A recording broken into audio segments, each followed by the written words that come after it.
on COVID-19.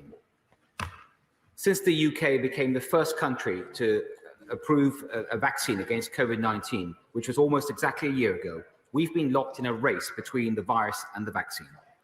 The success of our national vaccination program has moved us ahead in that race.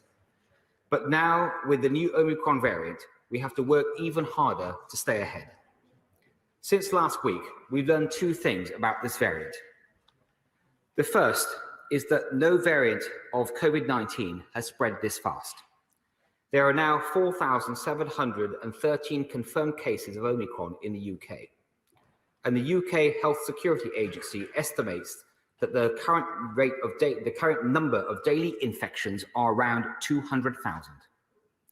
While Omicron represents over 20% of cases in England, we've already seen it rise to over 44% in London, and we expect it to become the dominant COVID-19 variant in the capital in the next 48 hours. There are currently 10 confirmed people in England who have been hospitalized with Omicron. It's vital we remember that hospitalizations and deaths lag infections by around 2 weeks. So we can expect those numbers to dramatically increase in the days and weeks that lie ahead. In preparation, the UK's 4 chief medical officers raised the COVID alert level to 4, its second highest level. This was done over the weekend. And NHS England has just announced that it will return to its highest level of emergency preparedness, level 4 national incident. This means the NHS response to Omicron will be coordinated as a national effort rather than led by individual trusts. The second thing that we've learned in the past week, Mr. Speaker, is that 2 jabs are not enough to prevent symptomatic infection from Omicron.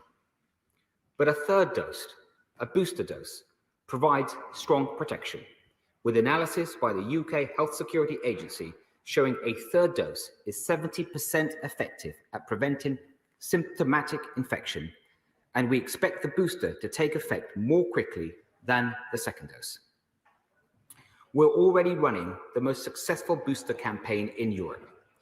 Over 4 in 10 UK adults have now received a third dose or booster. And Saturday was a record, with over 500,000 boosters given across the UK. But, Mr. Speaker, with the race between the virus and the vaccine so close, we must move faster. 2 weeks ago, we announced that we would offer every eligible adult a booster by the end of January. But in response to the Omicron emergency, and as the Prime Minister announced yesterday evening, we're bringing that target forward by a month and launching the Omicron emergency boost. We've opened the booster program to every adult who's had a second dose of the vaccine at least 3 months ago to offer them the chance of getting their booster before the new year. So from this morning, anyone over 18 can walk into a vaccination centre, and from Wednesday, they can book online via the NHS website. The UK government will also provide whatever support is needed to accelerate vaccinations in Scotland, Wales, and Northern Ireland. We have the jobs. The challenge now that we have the jabs. The challenge now is to get them into the arms. To meet our ambitious target, the NHS will need to deliver a record number of jabs. Until now, the highest number of jabs that we've delivered in a single day in the UK was over 840,000. We'll not only need to match that, but we will need to beat that every day. But we can, and we've got a plan to try and do it. We're opening more vaccination sites, including pop-up and mobile sites, that'll be working 7 days a week. We're training thousands more volunteer vaccinators. We're asking GPs and pharmacies to do more. And we're drafting in 42 military planning teams across every region of our country. Mr. Speaker, this collective national mission will only succeed if we all play our part. Those who haven't had their booster should find their local walk-in and vaccination centre, or they can book an appointment on the NHS website from Wednesday. Those who have had their booster jab should encourage their friends and family to do the same. Those who have or have recently had COVID should wait 28 days from their positive result to get their booster. And to those who haven't had their vaccine at all yet, Mr. Speaker, I would like to say this. Whatever has held you back in the past, please think again and book your jab as quickly as possible. By acting together to get boosted now, we can protect ourselves against Omicron this winter. Mr. Speaker, I acknowledge that our national mission comes with some difficult trade-offs. We are redeploying NHS staff away from non-urgent services. This means that for the next 2 weeks, all primary care services will focus on urgent clinical needs and vaccines, and some urgent appointments and elective surgeries may be postponed until the new year, while we prioritize getting people the booster. These are steps that no health secretary would wish to take unless they were absolutely necessary. But I'm convinced that if we don't prioritize the booster now, the health consequences will be far more grave in the months that lie ahead. Mr. Speaker, our Omicron emergency boost is a major step, but I'm not going to pretend that this alone will be enough to see us through the difficult weeks ahead. Because of the threat of Omicron, we are moving to Plan B in England, subject to the will of this House, meaning that we must use face coverings in indoor public places. People should work from home if they can, and from Wednesday, again, subject to this House, you'll need to show a negative lateral flow test to get into nightclubs and large events with an exemption for the double vaccinated.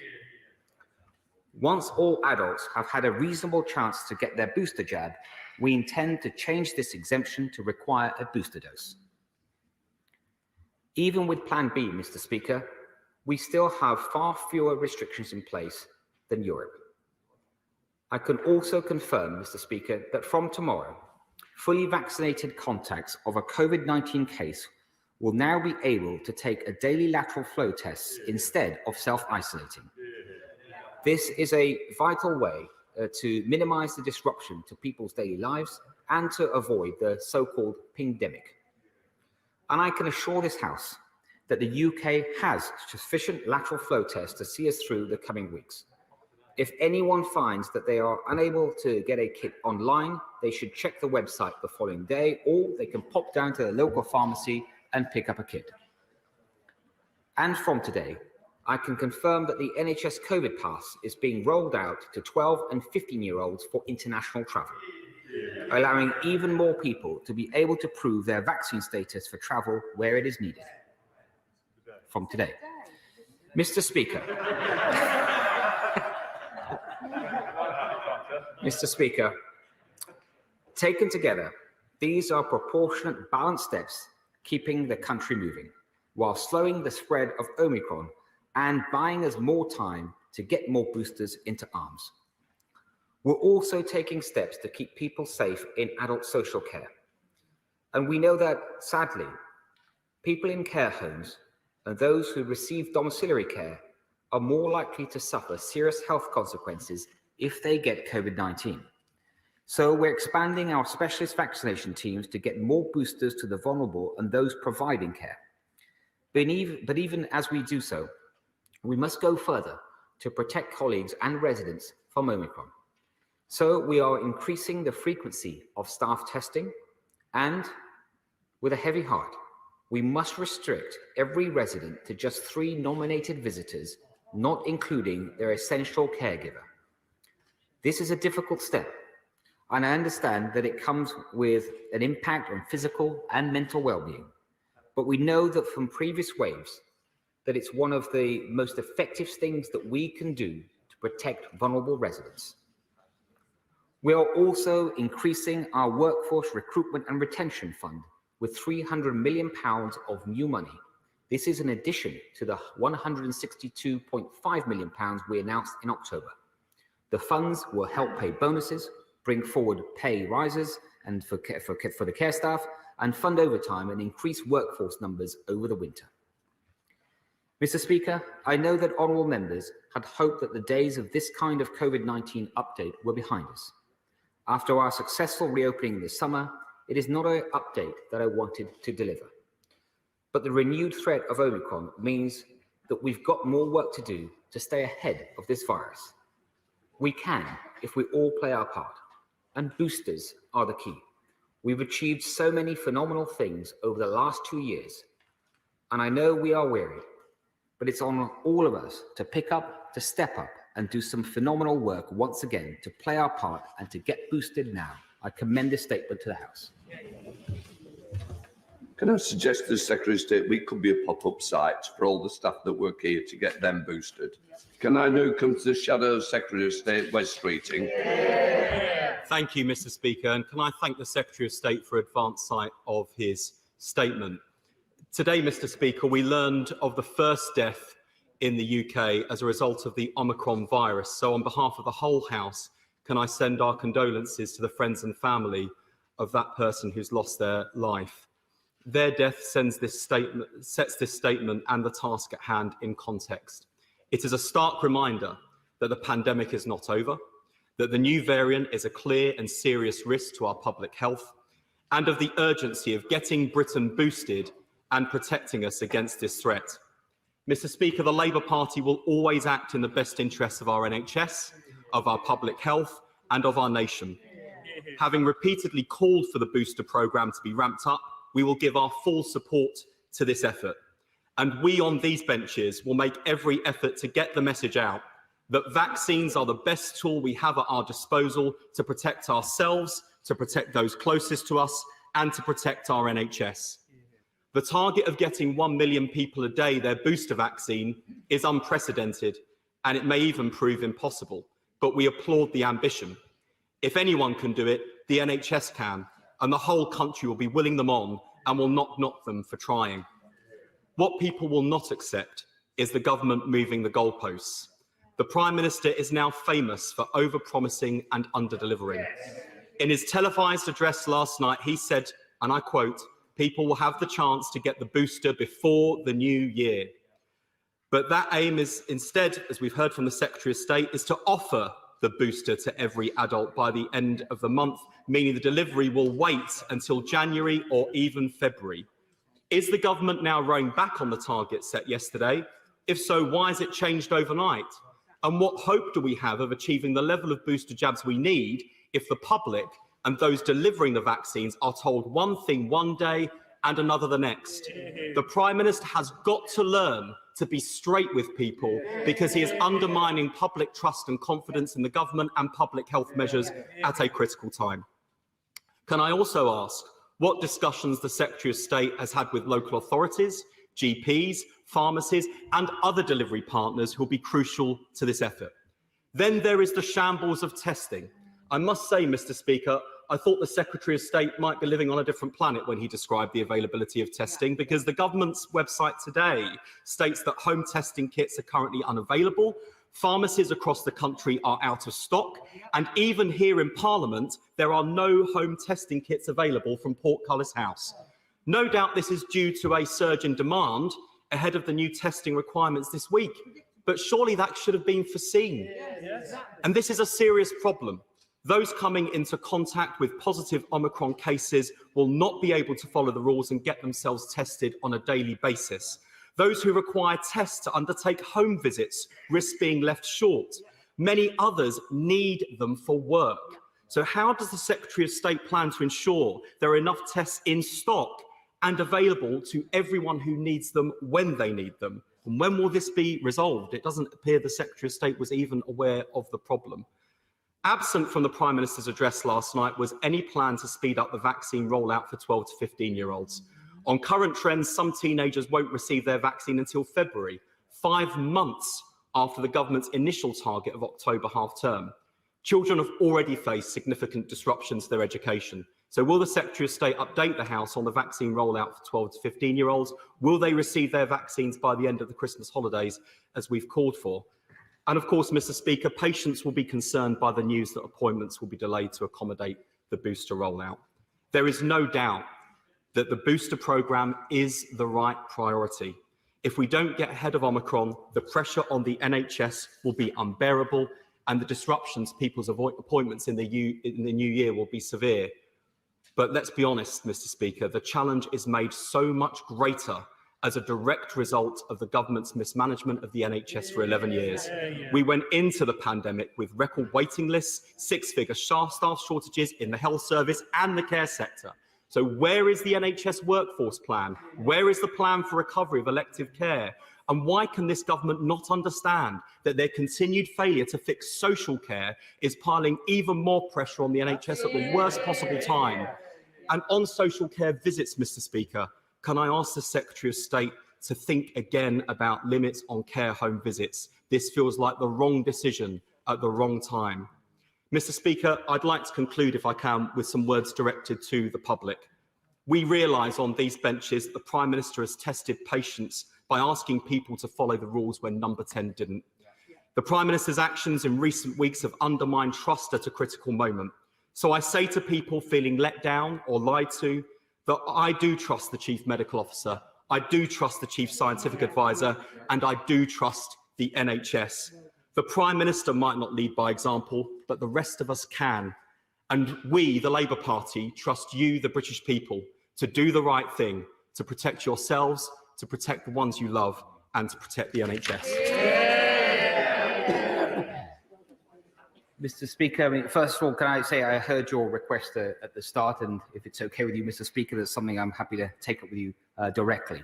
Can I thank the honourable gentleman for his support of the need to accelerate the booster programme, and can I also join him in, I'm sure that as the whole House does, to express condolences for the individual that has been the first in this country to die with this new variant, Omicron.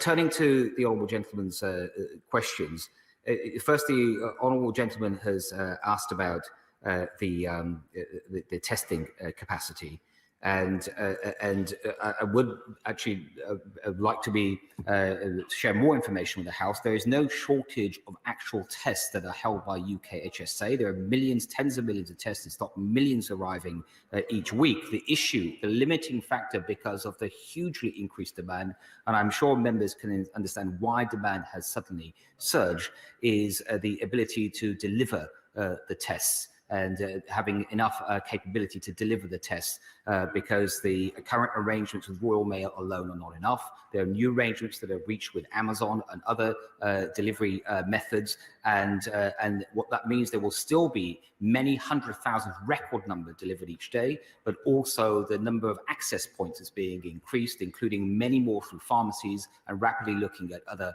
access points. I think the honourable gentleman is right to raise this, but I hope he and other honourable members understand there's been a huge surge in increase, and it's not just about the number of tests that are available, it's about getting them through and delivered, both equally important.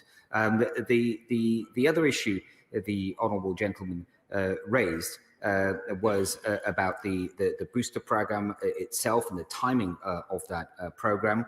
And he's right that just a couple of weeks ago, the plan was to get everyone a boost. This was after the change in advice from the JCVI to reduce the dosing gap to 3 months, and their advice that it should include now everyone over the age of 18. If the plan was to do that by the end of January, for the reasons that I've explained and the Prime Minister shared in his national broadcast yesterday, we want to bring that forward. And what this is a working hard with the NHS, and the NHS, by the way, has done absolutely phenomenal work already to reach 4 in 10 adults with boosters, and with their vaccination program in general. It is asking a huge amount of our colleagues in the NHS, and it is our joint view that we can try to offer adults a chance to get boosted by the end of this month.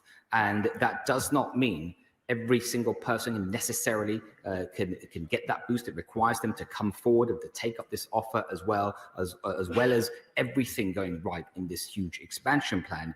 But again, I hope that the honourable gentleman can respect that the NHS is doing everything it can, with the full support of every department of government, to throw everything at this, to offer as many opportunities and the maximum possible capacity that there is for delivering on that commitment.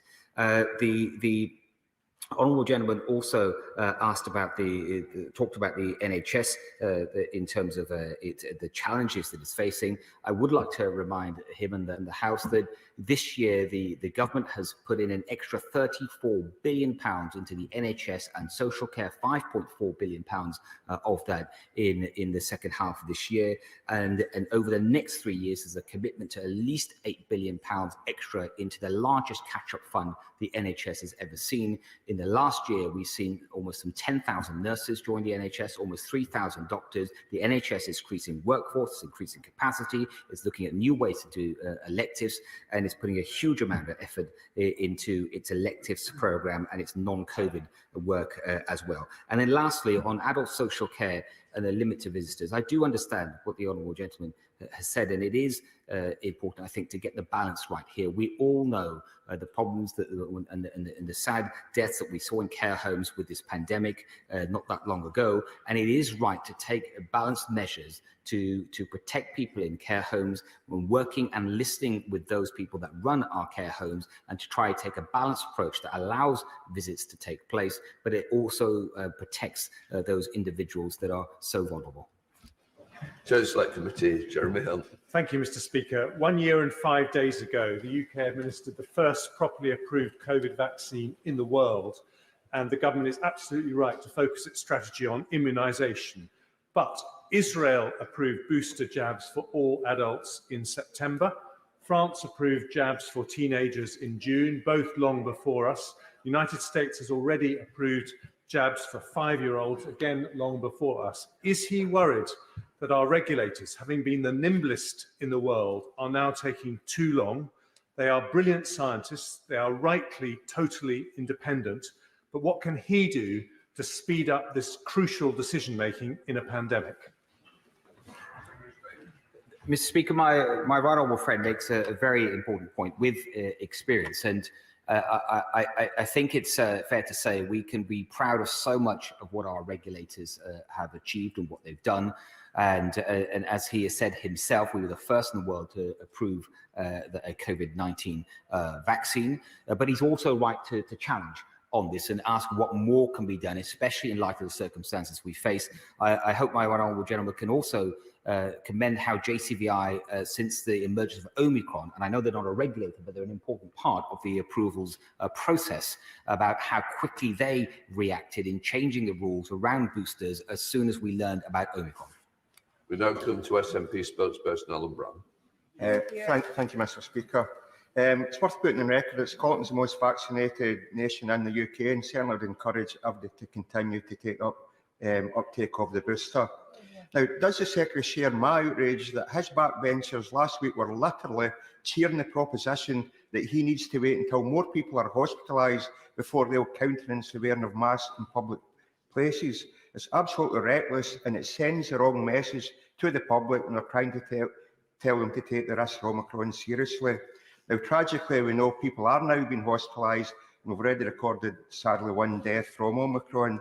So based on evidence elsewhere, what kind of upward trajectory does the Secretary think there's going to be in terms of hospitalisation? And why the Plan B measures being brought forward, which are already in place in Scotland, is there a pub exemption? Because that makes no sense. Now, given LFTs are only 50% accurate, what risk implications has he assessed in terms of using LFTs to keep people from self-isolating? Surely needs to consider the minimum being a PCR test and follow the more cautious approach being adopted by the Scottish Government. And why, when LFTs is their key guidance, have they put themselves in this ridiculous position of their website saying they've ran out LFT kits? Now, Mr. Speaker, if we're talking about supporting people to self-isolate, then we really need to revisit and extend the levels of statutory sick pay. And so what discussions is the Secretary having with the Chancellor and the DWP Secretary about this? And critically, does he support calls from the devolved nations that they need Treasury support to put in place what restrictions they believe are required to control the spread and impact of Omicron and support livelihoods at the same time? The Scottish Government's already put in place a more generous rates relief to the hospitality industry than the UK Government did, but with trade dropping, suppliers and the trade itself need further support, especially if further restrictions are required going forward. So will we take this up with the Chancellor And also, is the Cabinet considering support for the travel industry? Does he agree that targeted sector restrictions with full financial support is a better long-term strategy rather than the all-or-nothing type approach that we seem to be, and praying that the booster programme alone will be sufficient, because it's going to need a lot more work than just that alone? Mr. Speaker, the honourable gentleman is right to point to the lag between the point of infection and hospitalizations, and that I think emphasises the need to act early and to act strongly, and that's why the booster programme and that response is so important in Scotland, in England, throughout the UK. It is good that all four nations are working very closely together on that.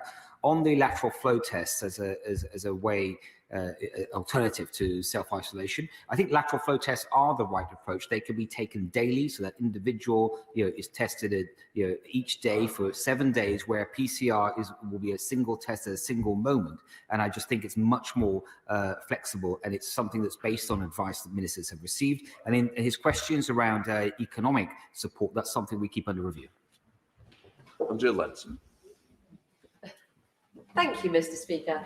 I do congratulate the government on the rollout of the vaccination programme. It is impressive. But what does my right honourable friend say to my constituent who says she is now less afraid of COVID than she is of intrusive and incoherent government regulations? I would say to my right honourable friend that I hope her constituent would appreciate that the government has to act on the information that it sees before it in terms of the spread of this new variant, the rate of spread, the information we now know about its degree of vaccine escape, not just to protect her constituent, but also to protect her constituents' loved ones and her community. Barry Sherman. Deputy Speaker, can I say to the Secretary of State, I was deeply shocked when he was in this House recently, and when I said all sensible members of Parliament would be supporting any measure to save lives, and I had boos and catcalls from the government benches. Can I repeat my view that does he realise what a great potential we as members of Parliament in our communities, working for this, rolling our sleeves up, working cross parties with local councillors and local volunteers. This is a real resource, this House of Commons. Please, please, will you use us effectively? Yes. Mr. Deputy Speaker, can I thank the honourable gentleman for his call for all members to do their bit to help the nation at this time of crisis. And it's not just what we can all do in this House, but I'm sure he'll agree it's what we can do in our local communities. Robert Halfon. Thank you, Mr. Deputy Speaker. My right honourable friend rightly talks about protecting the NHS, but could I ask him if he will ensure that we protect our children as well, and make sure that the schools are kept open in January, that the government sets out a plan for keeping the schools open in January? And given that the Sunday Times suggested that primary school children were going to be vaccinated, will my right honourable friend come in and make a statement, or the Department for Education Secretary of State make a statement about this vaccination programme for younger children, and ensure that there is 100% parental consent? First of all, Mr. Deputy Speaker, can I agree with my right honourable friend on the importance of protecting our children? And we all know now in this House that how children have suffered throughout this pandemic, and the impact there's been on them, their education, their mental health, their socialization with other children, and many others. And he's right to talk about that importance. And one of the reasons to take the measures that we've said, especially around the expanding the booster program, is to make sure we can prioritize our children. On the issue of vaccination for younger children, for 5 to 11, that is something that the JCVI is considering. When the government does hear back from the JCVI on that, that is something, of course, the government will bring to the House. Sir George Howard.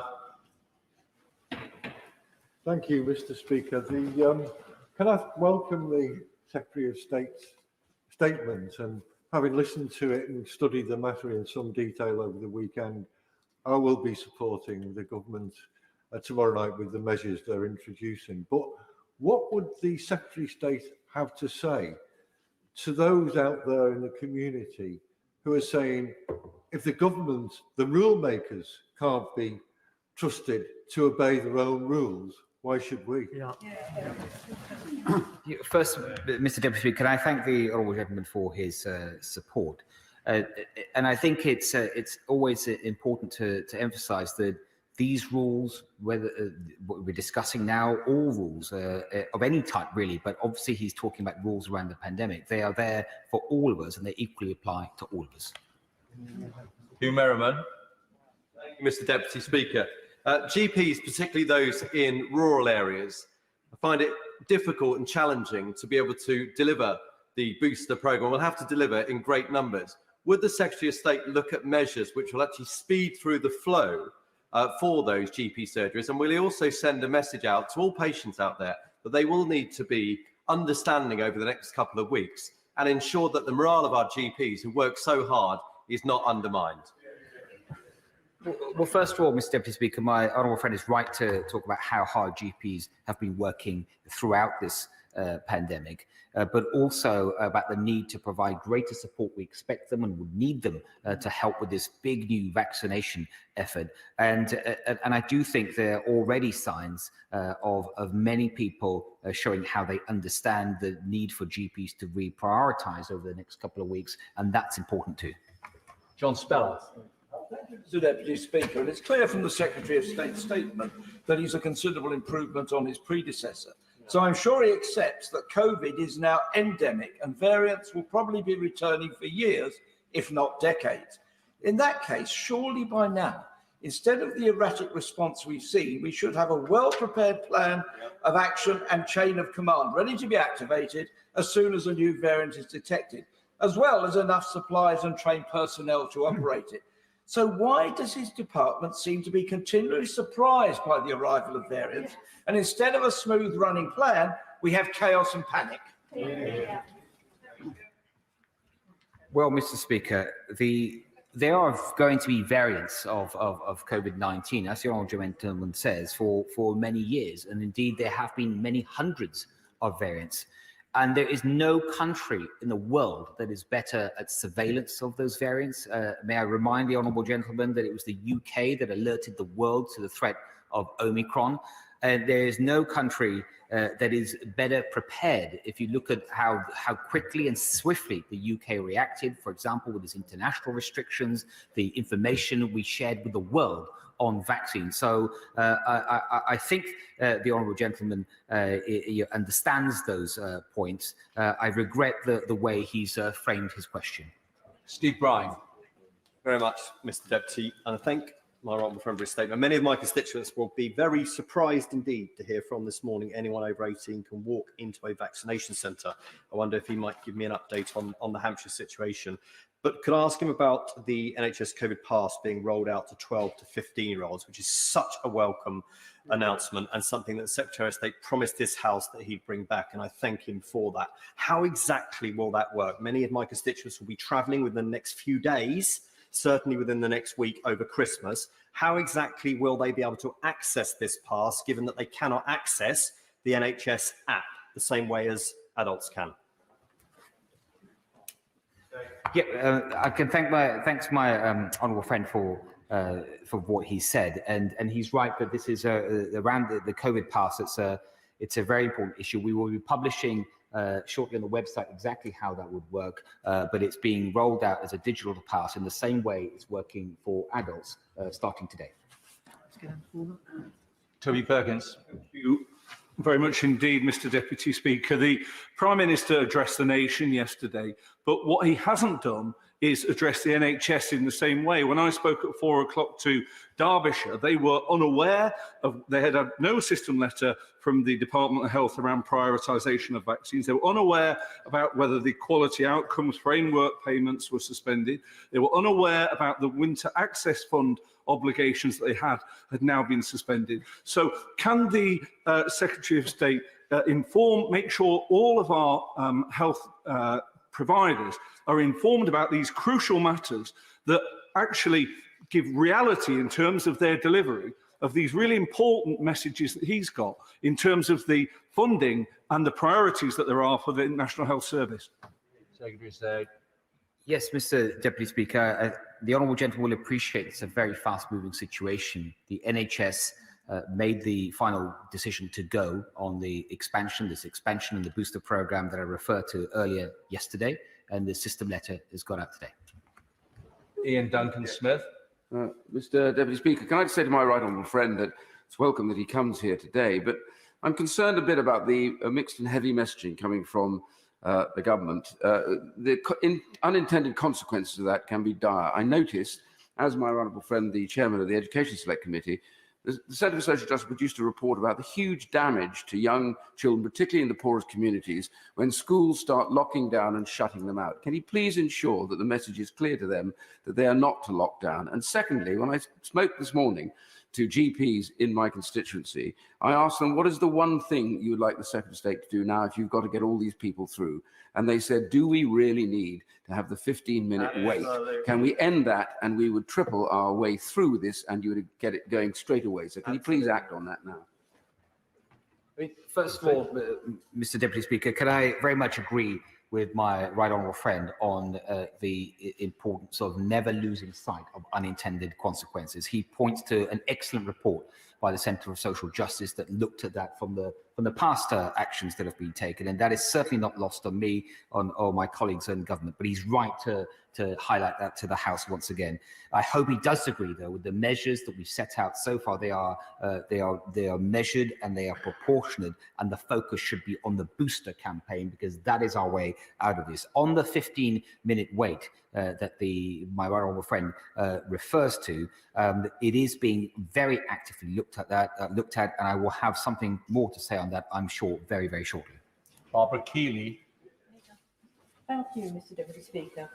The Secretary of State says that there are millions of tests available, but only 9 local authorities out of 153 across England have access to a float stock of 500 PCR test kits to use at their discretion, using local knowledge to tackle COVID clusters before they become significant outbreaks.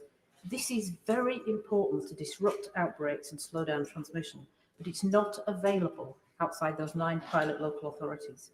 Given the importance of slowing down transmission of the Omicron variant, will the Secretary of State agree to authorise the same float stock of 500 PCR test kits to every Director of Public Health and every area to give them the tools they need to fight this variant? Mr. Deputy Speaker, can I say to the honourable lady, when I was referring to tests earlier, it's the lateral flow test, I think she's asking me about PCR tests, and I will look into what she said. Esther McVeigh. Thank you, Mr. Deputy Speaker. Last week's Ofsted report was damning about the impact lockdown has had on our nation's children and the immense harm its students have suffered, with the Children's Commissioner saying schools shouldn't close again. However, it seems that the government has left the door open to school closures after the Christmas recess. So can I ask what specific conditions would need to be met for schools not to open in the new year? Mr. Speaker, I welcome the question from my right honourable friend, and what I would say to her is that with the risk that we see from Omicron at this point in time, with the rise in infections, the increased risk of hospitalisation, the information we have on the vaccines, we think we have taken the appropriate response. It's a balanced and measured set of response. It is designed to protect so much that we love in our country, especially the interests of our children. But the most important thing now to focus on is the booster programme. Paula Barker. Thank you, Mr. Deputy Speaker. And first of all, I'd like to say that I encourage everybody to be vaccinated and also to have the booster jab. And I'm delighted that the Secretary of State has moved away from passports to having an LFT test if they can't show their COVID pass. And I'd like to thank our front bench for the work that they've done as well. My question is this, Secretary of State. You have talked about the incredible work the NHS is doing and what it will do over the next few weeks. So will the Secretary of State pause the plans he has for mandatory vaccination of all NHS workers and have the conversations with the trade unions and come up with a plan for this to be by consent rather than mandatory?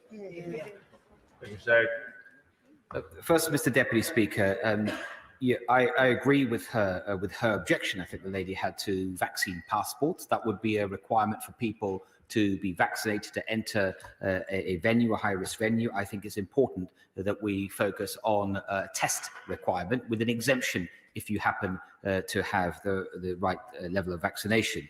In terms of her question on NHS mandatory vaccination, however, I am afraid I have to tell we won't pause what we have already announced, not least because, and this is the view of the NHS leadership as well, not least because Omicron has made it even more urgent that we continue with it. Sir Edward Lee. 4 weeks ago, I raised the matter of a family member who is aged 90, completely bedbound, vulnerable, at home, still no booster jab. I was promised action, nothing has happened, he's still waiting. And I understand now that there are potentially hundreds of thousands of very old, very vulnerable people trapped in their own home, still waiting for the booster jab, with carers coming in and out all day. And yet we are now offering booster jabs to 18-year-olds who have virtually no chance of falling seriously ill. This is an absurd situation caused by massive delays, bureaucracy, and this ridiculous rule that a doctor has to come and a nurse have to wait 20 minutes with the old person, although there's virtually a minuscule risk of there being any harm. So we need action this day. These people are in danger of dying. Will the Secretary of State now act on behalf of very old people trapped in their own home? My honourable friend is absolutely right to raise this, Mr. Deputy Speaker. Those that are either in care homes, they're homebound, though they have been prioritised. So, for example, I can tell him with care homes, I believe that as of the end of November, 97% of care homes were visited by GPs or other primary care teams to deliver vaccinations. And in cases where they couldn't be visited, it's because that care home itself had a lockdown and they will all be revisited again and again. I know my honourable friend has asked me specifically about people that are homebound. The same approach is being taken, and we will absolutely ensure that every single one of those people, as he rightly says, they are more vulnerable than others. They get the visit and they get their booster jab. Alan Kayser. Thank you, Mr. Deputy Speaker. I had a busy weekend. On Saturday, I got my booster jab from Margaret, a hard-working staff member from NHS Lanarkshire, and I highly encourage everyone to get jabbed and boosted. Then yesterday, I met with my honourable friend for East Dumbartonshire. She is a hard-working and dedicated member of this House, and it is an utter shambles that she is unable to speak and vote. She is, however, doing a power of work in her constituency, is an absolute inspiration for all of us. With the danger of this new variant, will the Secretary of State agree that this House should follow the lead of the Scottish Parliament and move to virtual or at least hybrid proceedings? This could protect vulnerable members, their families, and set a positive example working from home. Secretary of State. Mr. Deputy Speaker, that is not a matter for my department. Mark Harper. Thank you very much, Mr. Deputy Speaker. You'll be aware, Mr. Deputy Speaker, that a couple of days ago, the Department of Health published some social media, rather jumping the gun on the decision the House is being asked to take tomorrow. And very welcome, the Secretary of State intervened and said no law is decided until Parliament votes on it, and he arranged for that graphic to be deleted. Now, of course, that's not entirely true, because most COVID laws have come into force before Parliament's voted on them, including the mask mandate. However, the question I wanted to ask the Secretary of State is this. The Prime Minister refused 3 times this morning to rule out further restrictions being taken before Christmas. I'm not going to ask the Secretary of State to contradict the Prime Minister at all, but what I am going to ask him is this. If the government does decide to announce further restrictions before Christmas, or indeed after Christmas, can I have an assurance at the dispatch box that this House will be recalled to debate and vote on those measures? It's not acceptable to keep governing this country by decree. Absolutely right.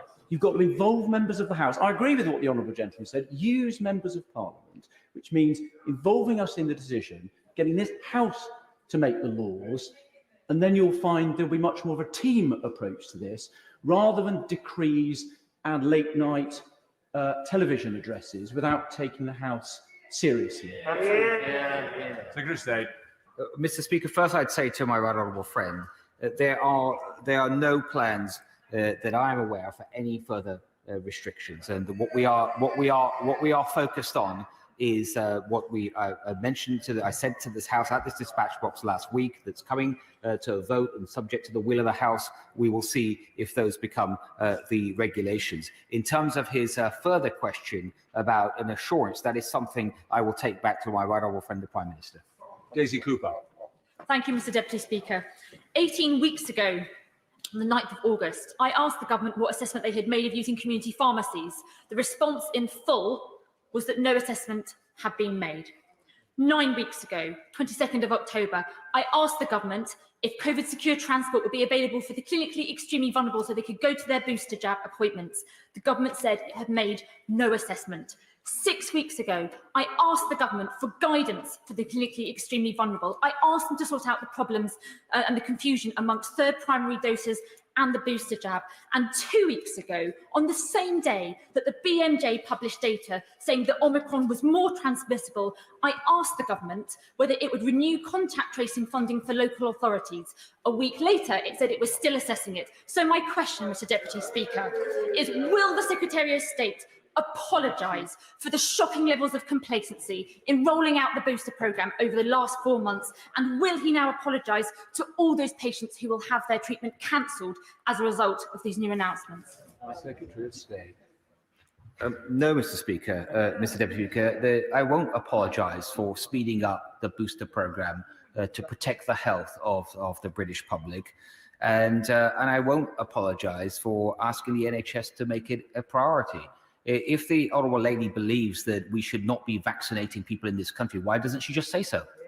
Dr. Julian Lewis. Thank you, Mr. Deputy Speaker. It's previously been suggested more than once that when deaths with COVID are announced daily, it should simultaneously be stated how many of them were of unvaccinated people or of people with underlying health conditions or other specific vulnerabilities.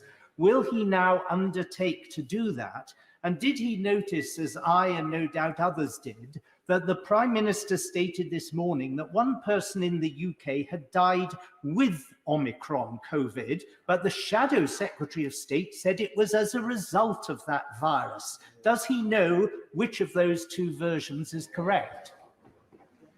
Mr. Deputy Speaker, my honourable friend is right to point to the distinction of, sadly, those people that die either with COVID or of COVID. There is a difference, and I have come to this dispatch box before to say it's certainly with the Delta variant. We don't have enough data on Omicron yet, for reasons I'm sure my honourable friend will understand. But with the Delta variant, I'm told by the NHS that it's approximately 20% of those people, certainly in hospital, that have COVID are there because they happen to have COVID, versus those that are there because of COVID.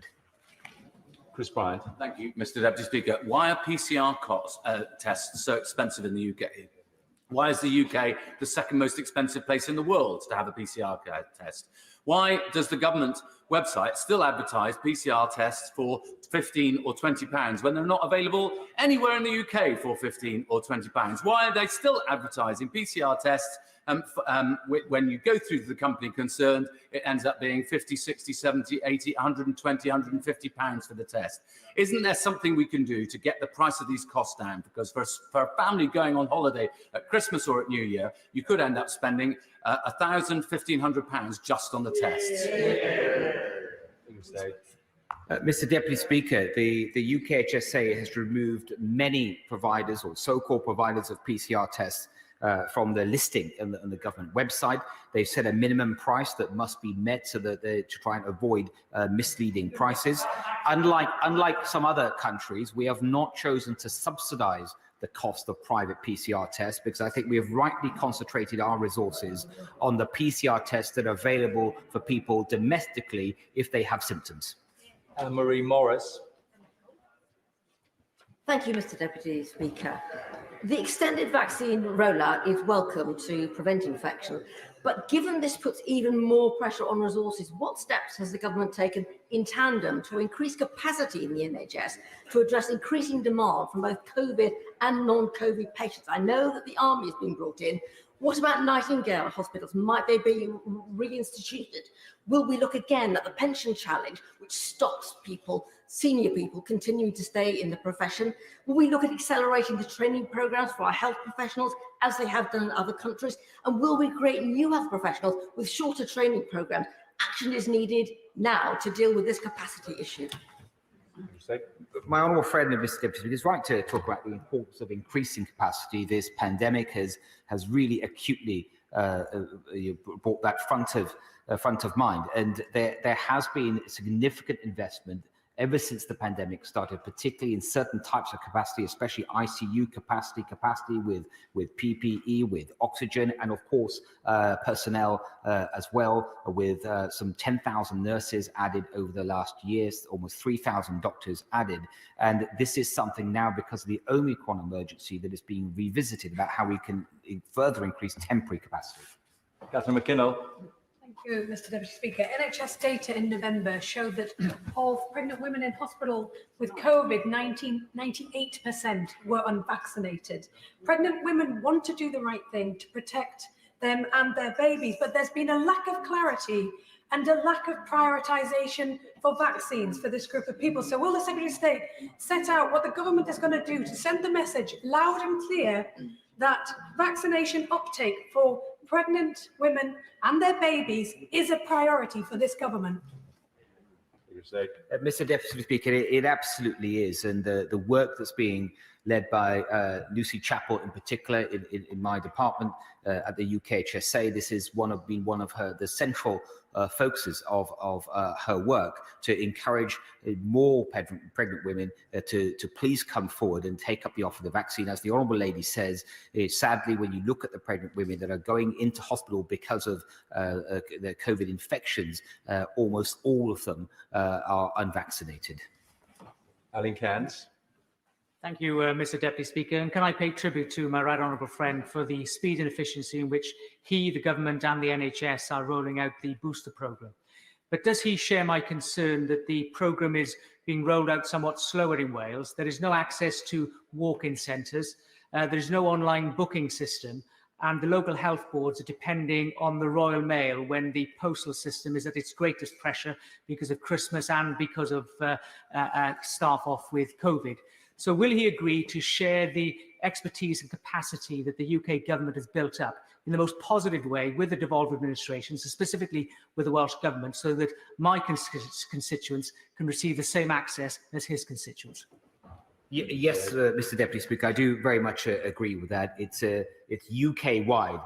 This Omicron emergency is UK-wide, and all parts of the UK should respond by increasing whatever they are doing on the booster program, by increasing it further. I think that that the view is shared, certainly throughout the UK, and we will also be providing more support to Wales, Northern Ireland, to Scotland, to make sure that they can certainly increase their booster program.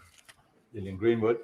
Thank you, Mr. Deputy Speaker. Testing and self-isolating are vitally important in preventing transmission, but for people in precarious jobs who are really struggling to make ends meet, it can be incredibly worrying and difficult. Why has the government still not fixed sick pay so that everyone is properly supported to do the right thing, including those people who may be worried about getting their vaccination or booster due to possible side effects and needing to take time off work?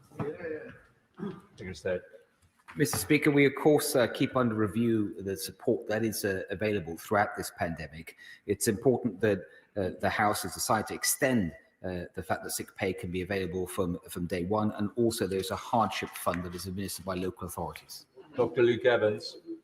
Thank you, Mr. Speaker. And can I commend the Health Secretary for bringing forward the booster and aiming so high to get it out. One of the key things, though, is making sure we have enough vaccinators and staff to be able to do this, as well as volunteers. In that vein, will he ask the ICSs, all 42 of them, to review their bureaucracy around signing people up to do vaccinations, potentially even to allow people to work from GP practice and into hospitals and vice versa? Because practically over the last year, one of the issues is people are turned away or lose interest because of the bureaucracy with regards to paperwork when it comes to vaccinating. Given the challenge ahead of us, I'd be grateful if you consider asking this approach. My honourable friend speaks with great experience, and he's right to talk of how can the training programme for vaccinators, especially volunteer vaccinators, be streamlined, and that work is going on at urgent speed, both within the NHS, within the ICSs, but also to help further support the fantastic work that St John's Ambulance has been doing in this space. Vicky Foxcroft. Thank you, Mr. Deputy Speaker. I've asked the Secretary of State on numerous occasions about antibody testing for immunocompromised people. His answer has been antivirals for when people get COVID. Right? Has he looked into giving immunocompromised people antibody tests so we have a clear picture of who will need the antivirals quickly if they get COVID? Mr. Deputy Speaker, my understanding is that for the immunocompromised and clinically extremely vulnerable, that antibody tests are available if that's what their consultant believes is necessary. Dr. Andrew Morrison.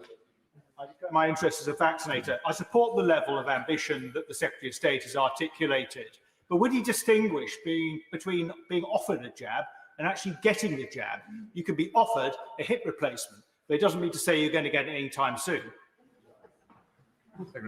Well, first, Mr. Deputy Speaker, I want to thank my honourable friend for being a vaccinator and all the work he's done to help personally to help the country get through this pandemic.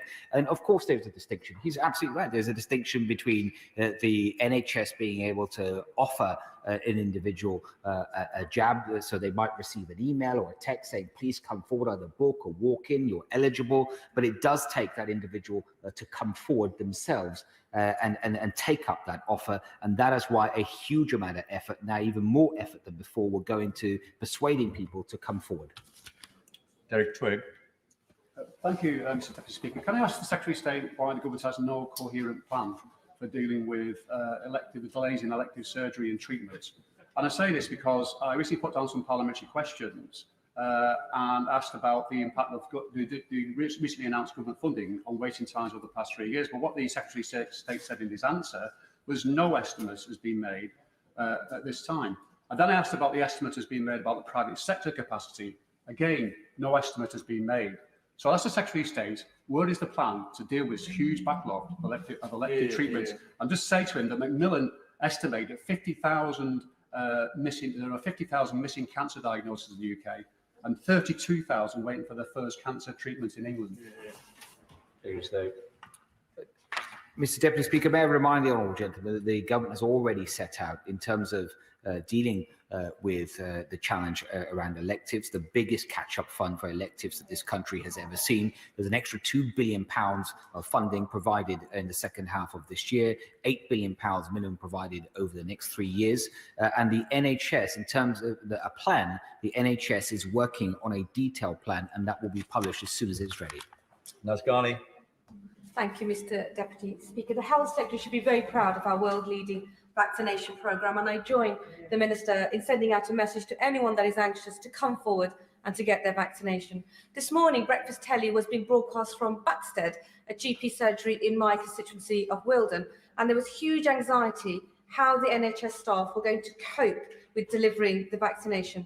I'm incredibly anxious about I'm incredibly anxious about the SI, about us mandating vaccines for NHS staff, because it means, I believe, 126,000 NHS staff will leave the sector. Is this the right decision to take when NHS staff are already saying they're working all the hours God gives? Mr. Deputy Speaker, we will debate that SI here in the House, and I'm happy to talk more about it then. But what I will say to my honourable friend. I think the number she's referring to is the number of people the NHS estimated at the time the government said it was going ahead with this SI that remained unvaccinated. I'm pleased to inform her that since then it's a smaller number, and tomorrow we will have I will come with the latest numbers that we have. It's improving all the time, and when we did a similar measure for the residential care home sector, we saw the number fall of those unvaccinated day by day as more and more people had positive engagement and took up the offer of vaccine. Rachel Maskell. Thank you, Mr. Deputy Speaker. When the transmission rate for Omicron is twice that of Delta, when we are asking people to work from home, why are we then saying to people that they can go out and socialise in venues unmasked when the contact tracing data from last December show that those social spaces is where there is high levels of transmission? Mr. Deputy Speaker, it's about having a balanced and proportionate response, and that is what the government has done. And it is about recognising that these restrictions, yes, they help to slow down the rate of spread, but they also have a real impact on people's lives, and it's about being proportionate in that approach. Neil Clark. Thank you, Mr. Deputy Speaker. I welcome the Prime Minister's announcement that booster vaccines are to be offered to all adults, and I was grateful to receive mine last week at Stafford St George's Hospital. But in order to defeat the new COVID-19 variant, we need to vaccinate as many people as possible. So can I urge the Secretary of State to open a walk-in vaccination centre in Stafford, which we currently do not have? Well, first, Mr. Deputy Speaker, can I congratulate my honourable friend on getting boosted? And secondly, she may have heard me earlier that we're going to open many more walk-ins and pop-in centres, and I've heard her representation, so has the Vaccines Minister, and we will certainly try and make that happen. Mr. Deputy Speaker, if I may, just in response to a question earlier from my honourable friend, the member for my honourable friend, member for Winchester, he asked me about the vaccinations proof that I announced earlier for children. And I just want to make it clear, Mr. Speaker, that will be, you can order the proof online, but it will be in the form of a letter, but it can be ordered online. The digital pass access will come later. Kim Johnson. Thank you, Mr. Deputy Speaker. The Contain Outbreak Management Fund is a vital resource used by local authorities and directors of public health. It's due to end in March 2022. So can the Secretary of State confirm whether this funding will continue beyond that date and whether it will be increased to support local authorities? Mr. Deputy Speaker, it's an important fund and I will look into that. Maria Miller. Thank you, Mr. Deputy Speaker. And can I thank my right honourable friend for everything that he and his whole team are doing in what are incredibly challenging circumstances. And can I bring him specifically back to the issue of access to booster appointments?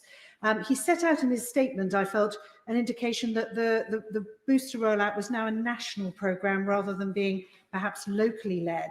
Now, our local GPs teams are doing a fantastic job, but will this difference in approach mean that more pharmacies, like the ones in my town in Basingstoke, will be able to be part of the booster rollout in a way that they haven't been able to date?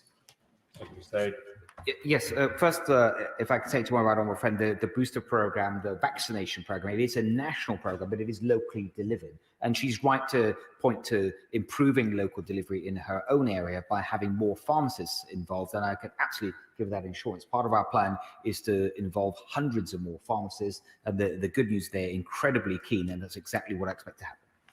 And Bradshaw. Can I thank him and his vaccines minister for finally sorting the problem of the under-18s being able to access their proof of vaccination? And will he assure me that it'll be operational in time for the end of the school term this week?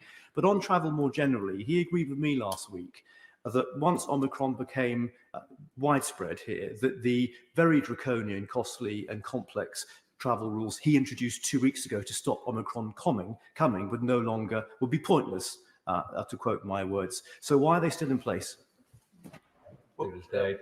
Mr. Deputy Speaker, if I can say to the honourable gentleman that first, on the under-18s, the proof of travel for the vaccination proof for travel, as I mentioned a moment ago, that is available from today. So it's available.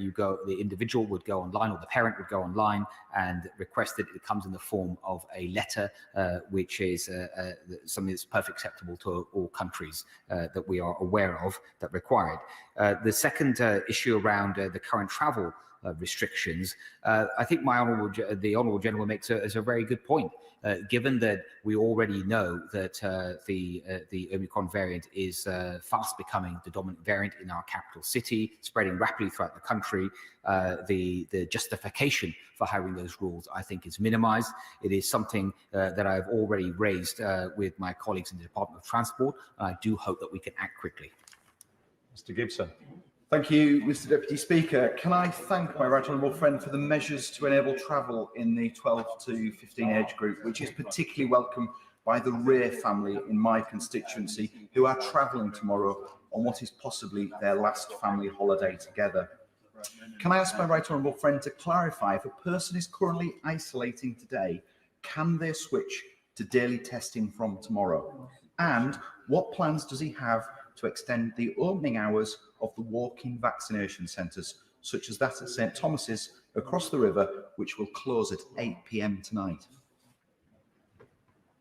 Well, first of all, Mr. Deputy Speaker, I hope that the Weir family will have many more holidays. No one wants this to be their last holiday as a family, but I'm pleased that they can go ahead with their plans. They'll be able to access that proof for their children today. On the daily contact testing, I can confirm, if you are vaccinated, so you have to be vaccinated, that if you are vaccinated and isolating today, that from tomorrow, subject to the will of the House, so that individuals can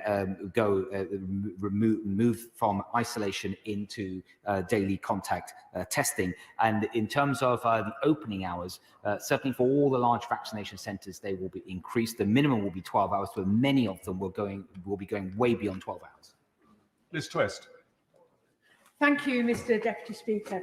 With the aim to get such high numbers, having a booster through the booster programme by the end of the year, how will the Secretary of State ensure that there aren't inequalities generated by the push for numbers rather than need? I'm thinking of those who may not be able to access digitally the various systems, or those in areas of health inequalities.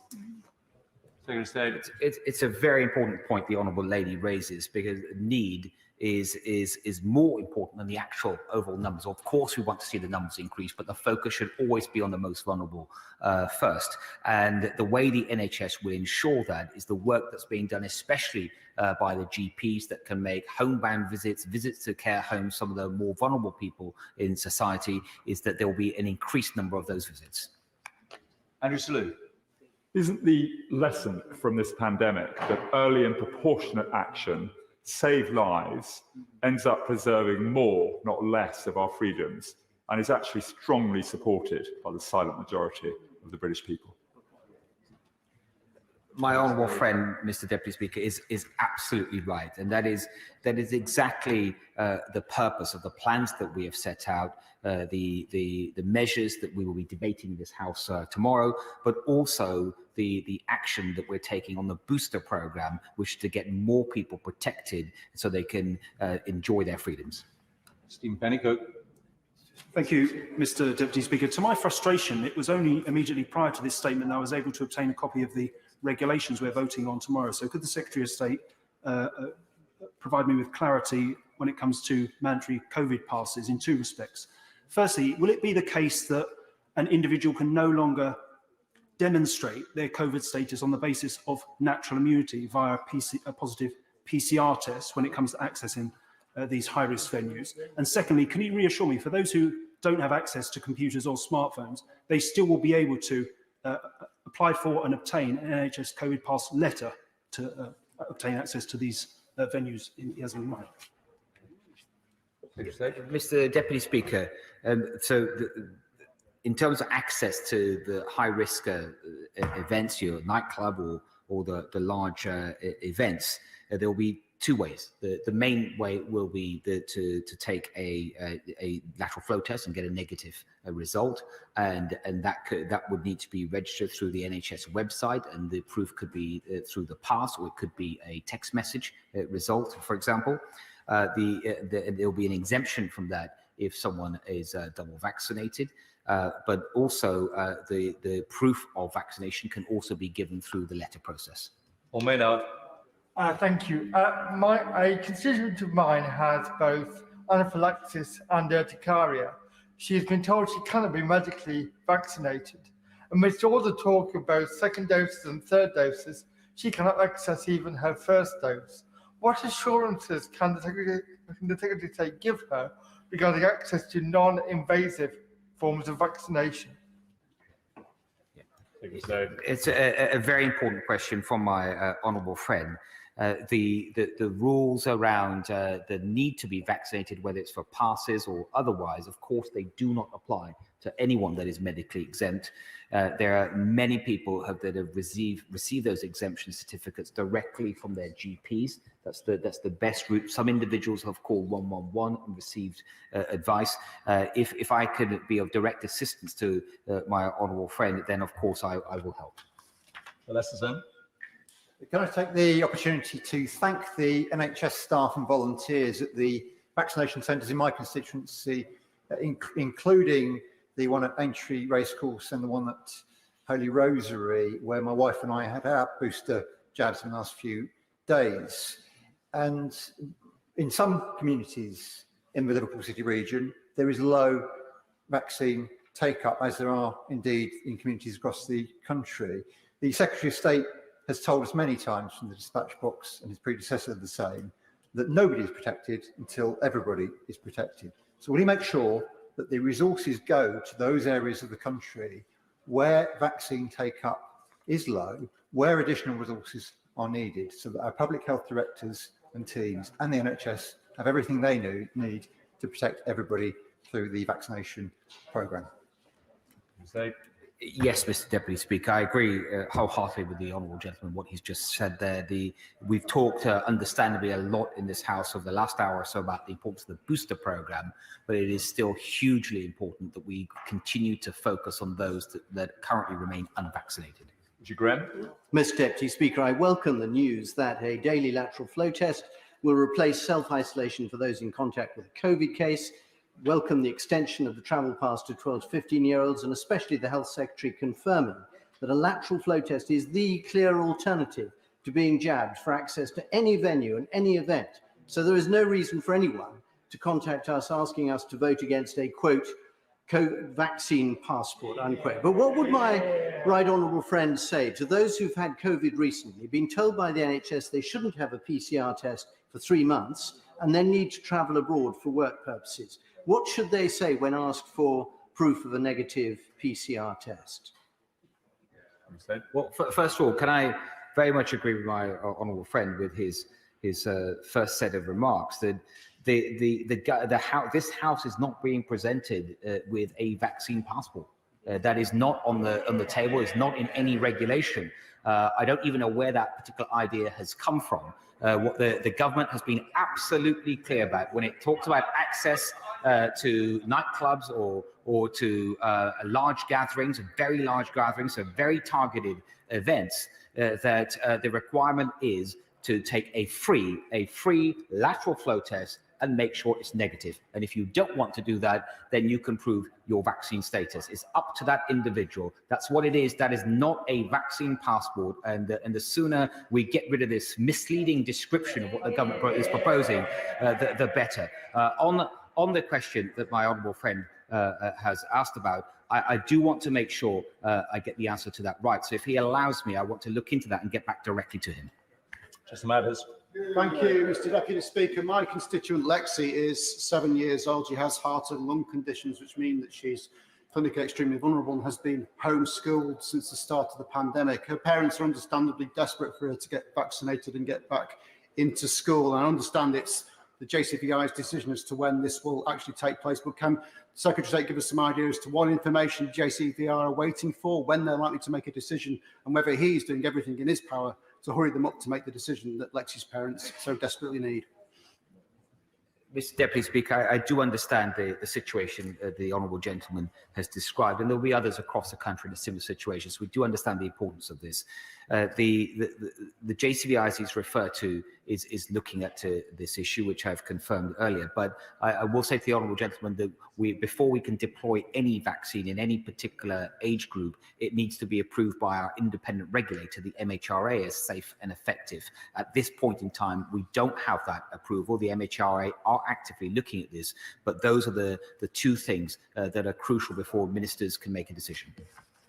Thank you, Mr. Deputy Speaker. I too had my booster vaccine last week. It was easy, and I had 5 different options near me. But that was here in London, and that was after weeks of unsuccessfully trying in Bath to find anything near me or anything that was convenient with the times that I had available. And that is the experience of all my constituents in Bath. So when will we have services that are available here in London matching those in constituents like mine in Bath?